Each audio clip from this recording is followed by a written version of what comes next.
Hello भाई YouTube family, कैसे हैं आप सब लोग। आई होप आप लोग ठीक होंगे। Welcome back to my blog. मैं अभी कर रही हूँ किचन में काम। तो काम तो इस तरीके से चलता ही रहता है पूरा दिन।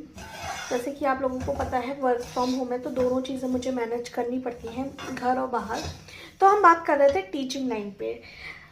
बहुत से लोगों के दिमाग में ये बात आ रही होगी, ये हर लाइन में कंपटीशन है, हर लाइन में स्ट्रगल है, तो फिर इन बातों को करने का क्या फ़ायदा है।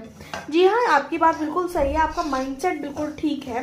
लेकिन हर चीज़ को कॉर्पोरेट में हमें पता है we have to give more time. ठीक है, सैलरी अच्छी होती है but we have to give more time. हमें पता है ना वहाँ के कि क्या ही फ़ायदे क्या नुकसान है। तो फिर लेकिन बट टीचिंग फील्ड में क्या है ना लोगों को लगता है कि हम क्या है उसके बाद फ्री है, उसके बाद हम ज़्यादा मेहनत का काम नहीं है। टीचिंग में क्या है, टीचिंग मुझे लगता है कि देखो, अगर हम कॉर्पोरेट में जॉब करेंगे सुबह 10 बजे जाते हैं, टीचिंग में हमें एनी हाउ, अगर आप वर्किंग लाइक वुमेन है और आपका घर परिवार है तो आपको एनी हाउ 4:30-5 बजे तक तो उठना ही पड़ेगा।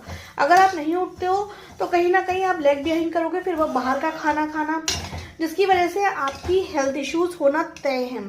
ठीक है, और दूसरा वहाँ पे फिर जाके आप कॉर्पोरेट में बैठने के लिए आपको एक चेयर तो मिलती है ना, लेकिन यहाँ पे आपको कोई चेयर नहीं मिलती है। तीसरा, सैलरी में नेगोशिएशन होता है। सेम पोस्ट पे डिफरेंट डिफरेंट सैलरीज होती हैं, बट इवन दो वो भी वर्थ नहीं होती हैं टीचर्स के लिए जितना काम वहाँ पे होता है। इवेंट्स होते हैं, टीचर को रोका जाता है, उससे सारा काम करवाया जाता है। इवन जब हमारी विंटर ब्रेक बच्चों की होती है तो टीचर्स, अगर विंटर ब्रेक बढ़ती भी है या छुट्टी का कोई दिन भी होता है तो भी टीचर्स को बुलाया जाता है उन दिनों में। तो दैट इज लाइक कि ये जो चीज़ें बिहाइंड द सीन है ये बहुत लोगों को नहीं पता है। उसको लगता होगा अरे यार क्या है, सैलरी तो अच्छी देते हैं, स्कूल बच्चों से इतना पेमेंट लेते हैं, बच्चों से इतना पेमेंट ज़रूर लेते हैं, इतनी फीस ज़रूर लेते हैं, लेकिन टीचर्स तक वो सैलरी नहीं जाती है। तो टीचर की क्वालिटी वर्क में भी फ़र्क आता है। यहाँ कहीं ना कहीं उसका सीधा इम्पैक्ट भी बच्चों पे पड़ रहा है। टीचर भी सोचता है, जहाँ पे भी वो सोचता है कटौती करने की ना, लाइक वो कर लेता है।